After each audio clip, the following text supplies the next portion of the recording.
पहले वो विश्वगुरु थे, अब वो द्रोणाचार्य प्रधान सेवक थे, अब वो द्रोणाचार्य बन गए। तो 10वां अवतार जो लोग समझते हैं कल की महाराज होंगे, वो गलत है।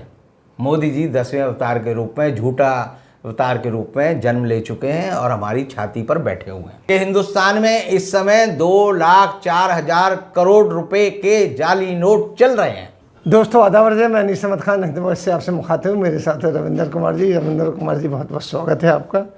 रविंदर कुमार जी, एक बहुत नई चीज़ चली है, ड्रोन तो है पुरानी, लेकिन उसमें एक नई चीज़ ये हो गई है कि अब हमारे मोदी जी कहीं जाते नहीं भ्रमण करने के लिए, विदेशों में ही जाते हैं। वो देश में हर चीज़ वो ड्रोन से मंगा लेते हैं। उन्होंने अपने भाषण में कहा है कि मैं ड्रोन चलाता हूँ और वहाँ से पूरी इन्फॉर्मेशन मेरे पास आ जाती है। मैं तो घर पे बैठा हुआ सारा काम करता हूँ। लेकिन ड्रोन आप जानते हैं कितनी कैपेसिटी होती है, कितनी दूर जा सकता है, उसकी क्या कार्यविधि है, और मोदी जी चलाना कैसे जानते हैं, तमाम चीज़ें हैं। तो आपकी क्या राय है कि बैठे बैठे, और इसके माने कंप्यूटर है तो कंप्यूटर में कहीं जाना नहीं है, कंप्यूटर से सारी चीज़ें आती, तो पब्लिक कॉन्टेक्ट तो ख़त्म कर रहे हैं। तो देखिए, मोदी जी अब जो है द्रोणाचार्य बन गए। उनके पास द्रोणों की फौज है, और वो द्रोण जो है मोदी जी पलक झपकते जो है दिल्ली से अंटालिया, जो मुकेश अंबानी का घर है, वहाँ भेज देते हैं। वहाँ की सारी जानकारी ले लेते हैं। अडानी, जो कि दूसरा हिंदुस्तान का पहले महत्वपूर्ण व्यक्ति था, सबसे अमीर आदमी है, और उसकी हैसियत इतनी हो गई है कि टाइम्स मैगजीन ने भी अभी 100 प्रभावशाली व्यक्तियों की जो लिस्ट छापी है, उसमें मोदी जी का नाम हटा दिया। अच्छा, अब मोदी जी की जगह हटाकर उन्होंने अडानी का नाम उसमें शामिल कर दिया। इसका मतलब उन्हें भी पता चल गया असली मालिक कौन है, और मोदी जी उसकी भी जानकारी जो है द्रोण भेजकर मंगा लेते हैं। तो मोदी जी को मैं अब नई पद देता हूँ। पहले वो विश्वगुरु थे, अब वो द्रोणाचार्य प्रधान सेवक थे, अब वो द्रोणाचार्य बन गए हैं। अब द्रोणाचार्य जो है वो कुछ भी कह सकता है। मोदी जी ने कहा कि मैं जो है कहीं जाता नहीं, कहीं जाने की जगह मैं द्रोण भेज देता हूँ, और अगर मैं जाऊँगा तो सबको पता चल जाएगा मैं आ रहा हूँ, तो मुझे पहले जानकारी मिल जाती। तो पहली बात तो यह है कि मैं इस वक्तव्य की आड़ में ये कह सकता हूँ, मोदी जी ने आज तक द्रोण को उड़ाया नहीं है, द्रोण के बटन हाथ में नहीं लिए हैं। ये सरासर झूठ बोल रहे हैं, क्योंकि अगर उन्हें बता दिया जाए द्रोण की सीमा क्या होती है, तो अच्छे से अच्छा द्रोण जो है आज भी 15 किलोमीटर से ज़्यादा दूर नहीं जा सकता। उसकी बैटरी जो है ज़्यादा से ज़्यादा 50 मिनट काम कर सकती है। और तीसरी बात यह है कि द्रोण जो है वजन नहीं उठा सकता। तो ऐसी हालत में मोदी जी जो कह रहे हैं कि DRDO के जो ड्रोन है वो मोदी जी के कब्जे में है, दिल्ली पुलिस के ड्रोन है वो मोदी जी के कब्जे में है, सेना के जो ड्रोन है वो मोदी जी के कब्जे में। लेकिन आप समझिए, मैं अगर आपको AK-47 दे दूं, मैं आपको एक पिस्टल दे दूं, एक रिवॉल्वर दे दूं और कहो चलाओ, तो आप चला नहीं सकते। नहीं चला सकते। जब बच्चे NCC में जाते थे तो उनको राइफ़ल दी जाती थी, और 303 की, और जब वो कंधे पे रख के जो है बंदूक चलाते थे, तो अगर वो ध्यान ना करें तो जितनी उससे जो धसक आती थी बंदूक की, उससे बच्चों का ये कंधा उतर जाता था। जी, मैंने देखा, मैंने खुद NCC की है। और मैं कहता हूँ किसी भी आदमी को आप दे दो कि भाई ये पिस्टल है, तो इसका घोड़ा कैसे चढ़ाना है वो नहीं पता होगा उसे। तो प्रैक्टिस मेक्स मैन परफेक्ट। लेकिन मोदी जी तो पैदाइशी जो है देवता के समान हैं, वो तो गुरु हैं। तो उन्होंने कह दिया एक झोंक में, पता नहीं कि झोंक में कह दिया कि मैं बचपन में गैस के गुब्बारे होते थे, उनमें पेड़ों के बीज डाल देता था और वो उड़ा देता था। और दुर्गम स्थान पर जब मैं वहाँ का मुख्यमंत्री था गुजरात का, उन्हें वो दिन याद आते हैं बार बार, तो मैं वो उड़ा देता था और वो बीज गुब्बारे कहीं गिरते थे तो उससे वो जो है पेड़ उगाते थे। अब मोदी जी को साइंस का पहला सिद्धांत नहीं पता कि जो गुब्बारे उड़ते हैं उनमें हीलियम गैस भरी जाती है। हीलियम गैस बड़ी हल्की गैस होती है, वो कोई वजन नहीं उठा सकती।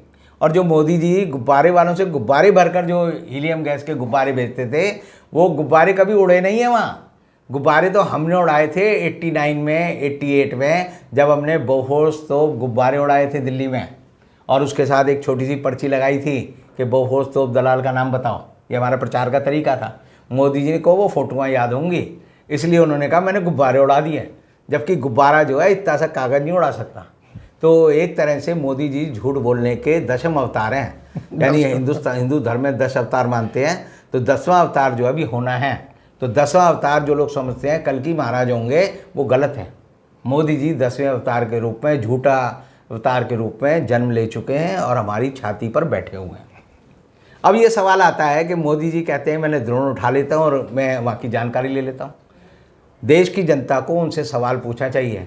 हालांकि मोदी जी से सवाल पूछने का किसी को नहीं है, क्योंकि अमित शाह का एक वीडियो वायरल हो रहा है जिसमें उसमें कहा है उसने कि राहुल गांधी तुम मोदी जी से सवाल कैसे पूछ सकते हो, कैसे पूछ सकते हो। तो रविंद्र कुमार भी कैसे पूछ सकता है। लेकिन देश की जनता, हम देश के नागरिक हैं, देश के नागरिक के रूप में हमारा सबसे बड़ा पद है, क्योंकि we the people of India, यहाँ से शुरू होता है हमारा संविधान। और हम लोगों ने देश के संविधान को लागू किया, देश के संविधान को अपनी तरह से स्वीकृति दी और देश का संविधान आज लागू है।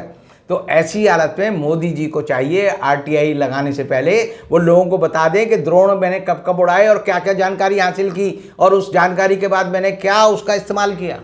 ये सारी लफवाजी झूठ जो है मोदी जी मंच पे खड़े होते हैं और तुरंत जो है ऐसे बोल देते हैं कि बिना सोचे समझे अगर उनकी बात सुने।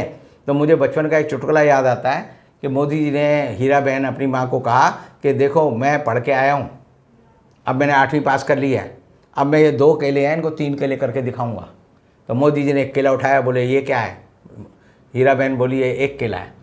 तो उन्होंने अपने पिताजी, जिनका नाम उनके साथ जुड़ा हुआ है दामोदर दास मोदी, उनके हाथ में दूसरा केला दिया, बोले ये क्या है। उन्होंने कहा दूसरा केला है। तो मोदी जी बोले 1 + 2 = 3, अब ये हो गए 3 केले। तो जो उनके पिताजी थे वो उनसे ज़्यादा चतुर थे, ठीक है जी। तो उसने कहा, उनके पिताजी ने कहा 1 केला तो हीरा बहन खा लेती है, अपनी बीवी को दिया तू खा ले, और 1 मैं खा लेता हूँ, और ये तीसरे वाला केला है वो ये खा ले। तो मोदी जी इसी तरह का तीसरा केला जो अदृश्य है वो जनता को खिलाए जा रहे हैं, और जनता भी बड़े आराम से खा के कहती है हाँ जी हाँ ये मीठा है, गुदगुदा है, सफ़ेद रंग का है, इसमें जूस है, इसमें स्वाद आ रहा है। और वो जो भक्त जो है कहते हैं मोदी जी की लीला परंपार है, उन्होंने 2 के 3 जो है केले कर दिए। तो मोदी जी तो ऐसे विद्वान हैं। अब मोदी जी को एक्चुअल में ये नौटंकी करने की ज़रूरत क्या पड़ी।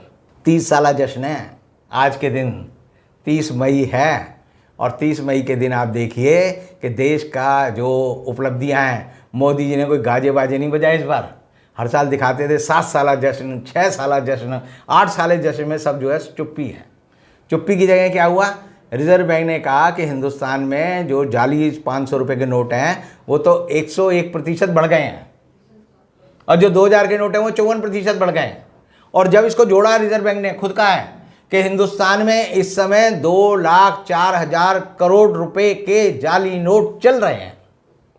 गर्दिश में नहीं, जाली नोट चलन में है, चलन में है। यानी कि सरकार ने तो छापे 42 लाख करोड़ के नोट, और 2,04,000 के जो छापने वाले लोग हैं उन्होंने छाप दिए, और इस समय देश में जो है 44,04,000 करोड़ रुपए के नोट चल रहे हैं।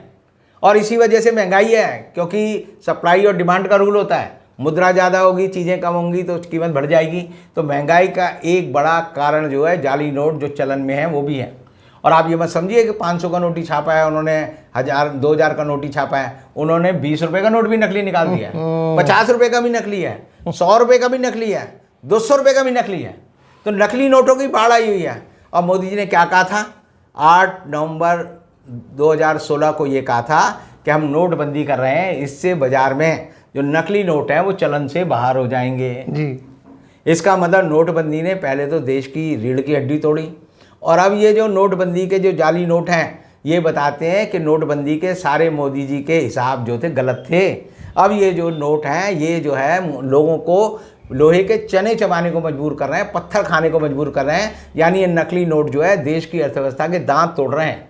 पहले आंत तोड़ी, अब दांत तोड़े, और मोदी जी देश को कंगाल बनाकर छोड़ रहे हैं।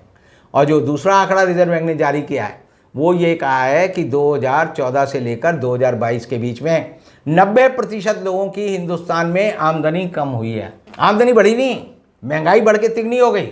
आमदनी यानी कि अगर आपको 5,000 रुपये तनख्वाह मिलती है तो 5,000 में आप जितनी चीज़ें उस समय खरीदते थे 2,000 रुपये में, उतनी चीज़ें आज के 5,000 रुपये में नहीं खरीद पा रहे। अब हर चीज़ के रेट तिगने चौगने 5 गुने हो गए हैं। और ऐसे में मोदी जी कहते हैं कि हमने जो है मेरे कोई ऐसा काम नहीं किया जिससे मेरा सर शर्म से झुके।